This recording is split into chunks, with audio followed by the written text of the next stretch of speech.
saludemos contándole lo siguiente. Ponga atención, el 89% de las mujeres encarceladas tiene al menos un hijo, lo que generalmente ven truncado el proceso de crianza, sobre todo cuando no hay otra figura que se encargue de ellos.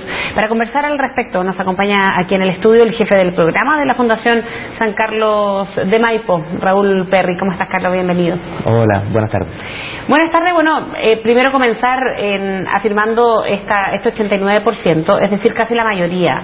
Es un fenómeno que se repite entre muchas mujeres que están privadas de libertad. ¿Cómo se lleva a cabo este proceso, que me imagino ya es complejo cuando hay niños de por medio por lo general, ¿no? O sea, primero podemos hacer una estimación un poco más completa. El 89% tiene al menos un niño. En promedio tienen 3.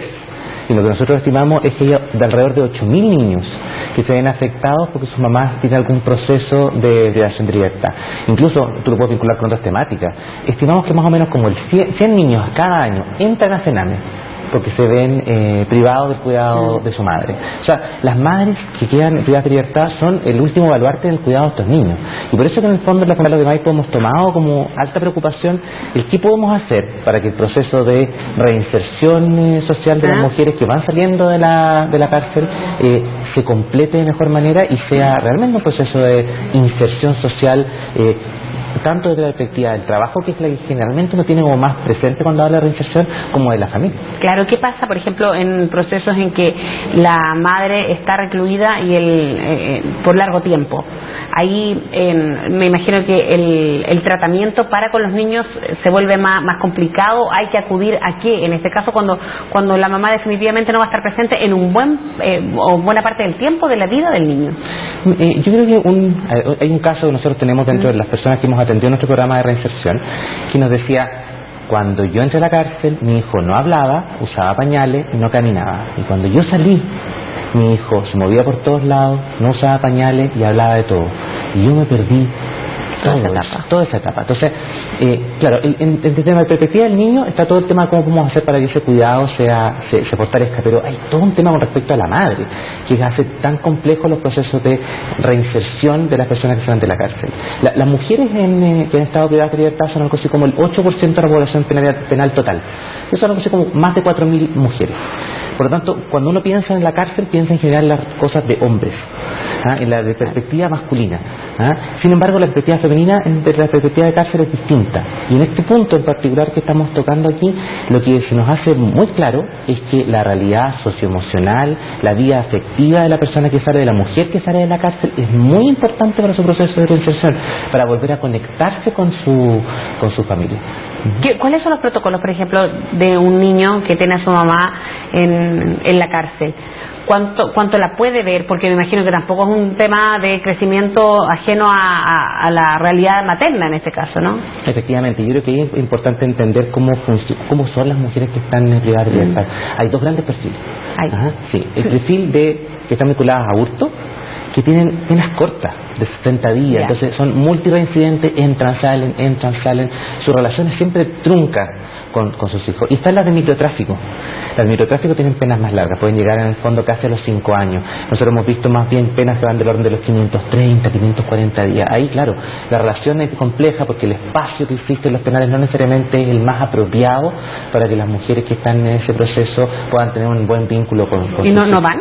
No, van, pero probablemente las visitas se van espaciando. Claro. Porque también ir a ver, todo el proceso de ir a visitar a las mujeres en el penal es un proceso complejo.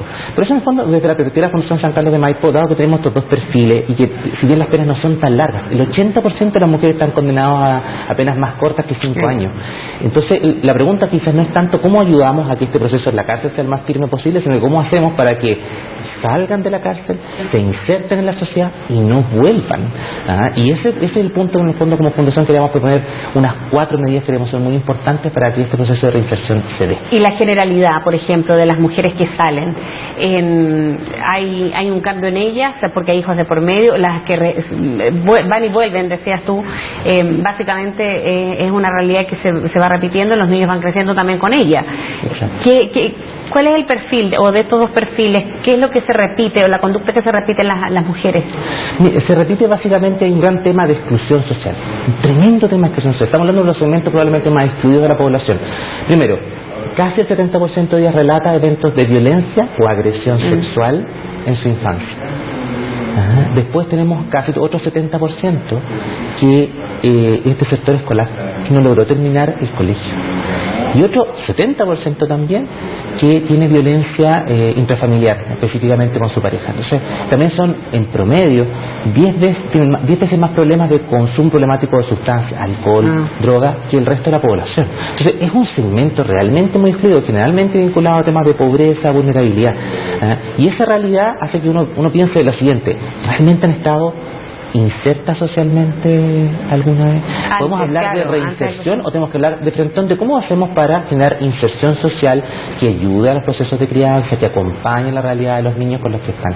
Y creo que esa es la apuesta que nosotros como Fundación San Carlos de Maipo creemos que es muy importante en el presente. Claro, yo de hecho preguntaba por lo mismo, porque hablando de maternidad uno podría pensar que la reinserción para ellas va a ser doblemente importante, no solamente por su reinserción, sino por ver el crecimiento de sus hijos que se lo perdieron. Eso no es suficiente para muchas para volver o llevar una realidad distinta a la que lo llevaban previa a la cárcel. Bueno, yo creo que en este contexto nos permite dar un pie muy importante para comentar acerca de las 4 medidas que nosotros creemos son importantísimas para la inserción social. Y primero es que hay que hacer un acompañamiento, una preparación al egreso integral. Porque, claro, algunas de ellas nos relatan que no duermen antes de los días previos a salir, porque se están preguntando todo el tiempo ¿qué voy a hacer una vez que salga? ¿Cómo reenfrento no solo el tema del trabajo, sino el tema de mi familia, que me está esperando, pero también con culpas, con recriminaciones? Por lo tanto, ese proceso es sumamente desgastante, hay que acompañarlo, y hay que acompañarlo por un tiempo prolongado. En la Fundación San Carlos de Maipo, en nuestro programa, nosotros nos acompañamos casi un año. ¿Con quién? ¿Quiénes son los profesionales de la salud mental, psicólogos, terapeutas ocupacionales, que están acompañándolas tanto para reconectarse con las redes que existen en la sociedad, de partida poder conseguir su carnet de identidad, empezar su proceso de eliminación de antecedentes, como también poder contenerlas en los eventos socioemocionales más duros, como me enfrento a la realidad de mi madre que me recrimina, de mi hijo que se queja conmigo, cómo evito volver a delinquir. Entonces, ¿Y para los niños? Solo un paréntesis. Sí, pues no hay ningún problema. En el fondo, yo creo que nosotros entendemos que el proceso, en la medida que acompañamos a la madre a reconectarse con sus hijos,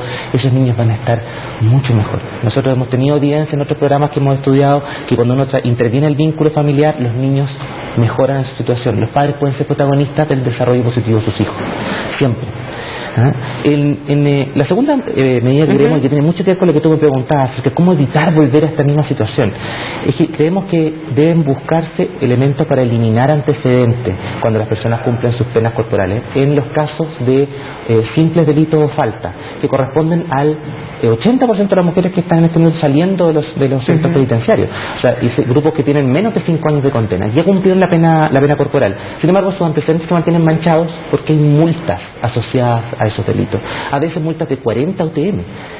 Personas que viven en condiciones de vulnerabilidad y exclusión como las que hemos mencionado. Que no va a tener jamás la posibilidad de pagar eso. Exacto, es un tremendo problema. Entonces, si nosotros efectivamente eliminamos esas penas accesorias, que las pueden tener, como relatan algunas de las participantes de nuestro programa, 3 años haciendo gestiones en tribunales para lograr ir tribunal a tribunal, eliminando cada una de las multas que vienen asociadas a sus delitos y sus condenas, para poder recién tener un certificado antecedente limpio que les permita trabajar. Entonces, imaginemos realmente qué posibilidad de reinserción real le estamos dando a esas mujeres cuando tienen que gastar más de un año en tratar de tener un papel que les permita recién ir a golpear una puerta para pedir un empleo. Entonces, ese es un punto importantísimo, creemos nosotros, nuestra segunda propuesta. Tercera.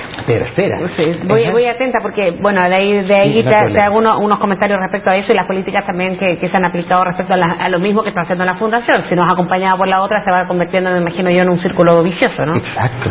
La tercera es, yo creo que un puntapié inicial, partir con el pie correcto en el modelo de reinserción. Las mujeres hoy día, cuando salen de los centros penitenciarios, salen entre las 11 de la noche y las 2 de la mañana, sin su carnet de identidad, sin dinero. ¿Por qué? Hay una serie de condiciones que han generado cierta interpretación de las normas, en particular el decreto de ley 409, que tiene que ver con cómo se maneja este fenómeno de la salida, que hacen que Gendarmería, una vez cumplida la pena, justamente el día en que se cumple la pena, el momento en que se cumple la pena, tenga algunos temas para ser responsable de la mujer. Nosotros creemos que debe reinterpretarse esto explícitamente para permitir que el porcentaje de mujeres que sale y no tiene a nadie que la espere, que es aproximadamente un 30% de las mujeres, agradezcamos que hay un 70% que lo espera un familiar que está ahí para ella. Pero hay un 30% que sale y no hay nadie que la espere, no tiene su identidad, no tiene dinero. Entonces, para ese grupo realmente excluido de nuestra población, poder generar una política que permita que duerman en un espacio intermedio, que no sea el penal, hasta las 7 de la mañana. ¿Y por qué salen a esa hora, Raúl? Por el cumplimiento de la pena. Su pena se cumple el día 23 de diciembre, ya. Entonces, efectivamente... Pero también hay un tema de seguridad, ¿o no? Creo que alguien la traslade, y, o sea, no. No, por eso mismo, creemos que es un tema que tiene que cambiarse, tiene que reinterpretarse para el bien de este grupo humano que de repente se enfrenta a esta situación que es tan difícil de manejar para cualquiera. Y hay un cuarto punto, Hay ¿no? un cuarto punto, sí. Es probablemente el más sencillo, pero a la vez habla acerca de la necesidad de la modernización. Es un ejemplo de modernización. Hoy día, cuando finalmente una mujer logra que le condonen la pena, se la las multas, o se la conmuten por servicio comunitario y finalmente sea por cumplida totalmente toda la condena que ella tiene que cumplir, el tribunal notifica al registro civil en línea y su certificado de antecedentes aparece limpio.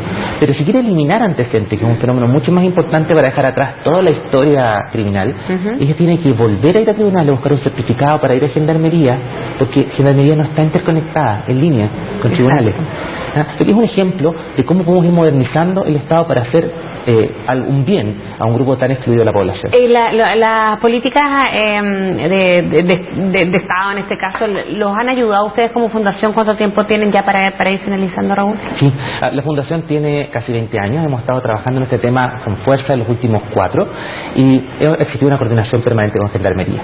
Estamos conversando con ellos, nuestro trabajo se hace dentro de los penales cuando empezamos a acompañar a las personas, a las mujeres que van a salir en libertad, y por lo tanto, claro, hay un acompañamiento y una conversación permanente con Gendarmería. Ellos han sido parte de la evaluación de nuestros programas, así que creemos que es un tema, incluso destacar la labor de las mesas de reinserción que el Ministerio de Justicia está impulsando, en donde han participado actores del mundo público, del mundo privado, de la sociedad civil, para justamente conversar todos estos temas y ver qué propuestas podemos hacer para una mejor política en estos temas. Claro, sin políticas públicas acompañado de esto es bien difícil trabajar. Muchas gracias, Raúl, por haber estado con nosotros. Gracias a ustedes por poner el tema.